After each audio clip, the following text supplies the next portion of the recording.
Saat ini kamera sudah kita balik. Sony A77 seperti ini bentuknya. Sony A77. Kita on kan. Ada dua layar di sini. Layar kecil, ada layar belakang di sini. Ini ada huruf P, huruf A, huruf S, huruf M, SCN. Nanti kita perkenalkan satu-satu apa fungsinya, apa gunanya huruf tersebut, ya. Pertama, bagaimana kita mengatur ISO pada sebuah kamera? Kamera apapun, mau Sony, mau Canon, mau Nikon, mau Fuji, pasti ada tombol ISO. Tombol ISO, tombol speed, tombol aperture. Kita coba tombol ISO-nya, saudara-saudara. Nah, ini tombol ISO-nya ada di sini, di atas. Kita tekan tombol ISO. Nah, muncullah di sini. Ada ISO 1000,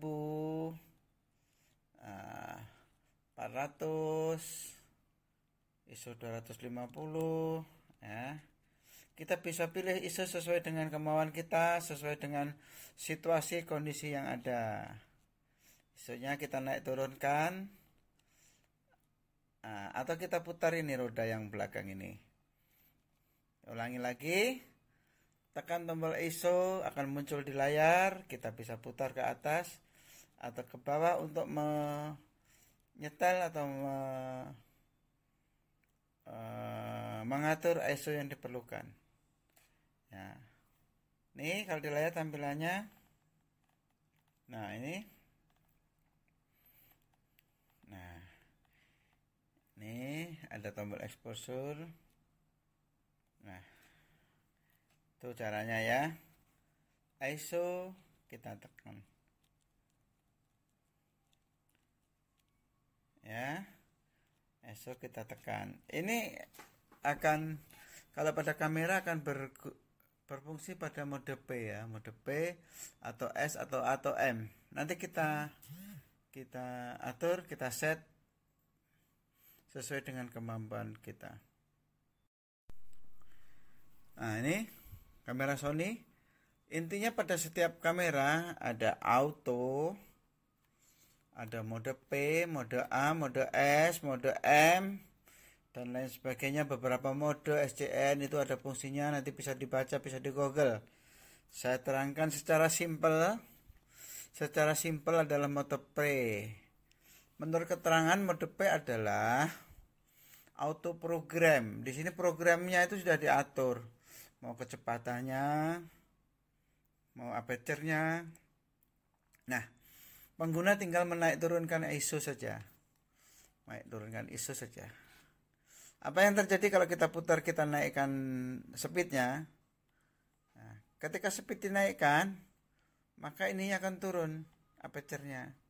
Kita speednya diturunkan, dia speednya akan naik. Dia akan selalu berbanding terbalik. Yang satu naik, yang satu turun.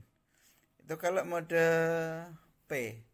Mode A atau aperture atau mode F, kita aturkan aperture-nya. Nah, ketika aperture kita naikkan, dia speednya akan melambat. Dengan catatan ISO tetap, dia akan melambat. Seperti yang saya jelaskan tadi, dia berbanding terbalik. Semakin tinggi angka F, 4, 5.6, 7, bahkan sampai 11, itu hasil gambarnya akan semakin tajam. Deep of field-nya akan semakin kelihatan semua. Dari depan sampai belakang semua akan terlihat. Jadi kalau semakin kecil, biasanya ke 1,8 atau 2,8, itu hanya bagian tertentu, sementara muka dan belakang nampak blur atau tidak nampak. Kita coba ke mode S. Mode S kita atur speednya. Ketika kita atur speed, semakin tinggi speed maka dia aperture-nya akan turun. Sekali lagi dia akan berbanding terbalik. ISO tetap, dia speed dan aperture akan berbanding terbalik. Bila satu naik, yang satu turun.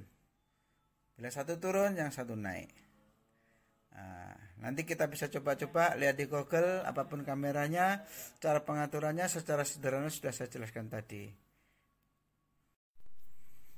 Nah, untuk selanjutnya kita putar ke mode M. Mode M adalah manual. Manual di mana kita bisa mengatur ISO, kita bisa mengatur kecepatan. Nah, secara bergantian ya. ISO-nya berapa, kecepatannya berapa, bagaimana pengaruhnya di layar. Itu ada dua tombol, ada roda depan sama belakang, command dial-nya. Ini yang belakang ini untuk aperture atau speed. Nah, ini coba. Ya. Dengan ISO tetap kita naikkan aperture-nya, maka layarnya akan meredup. Apabila pun demikian, bila kita aperture-nya tetap 1.8, kita naikkan speed-nya, dia akan meredup berbanding terbalik, sementara ISO tetap.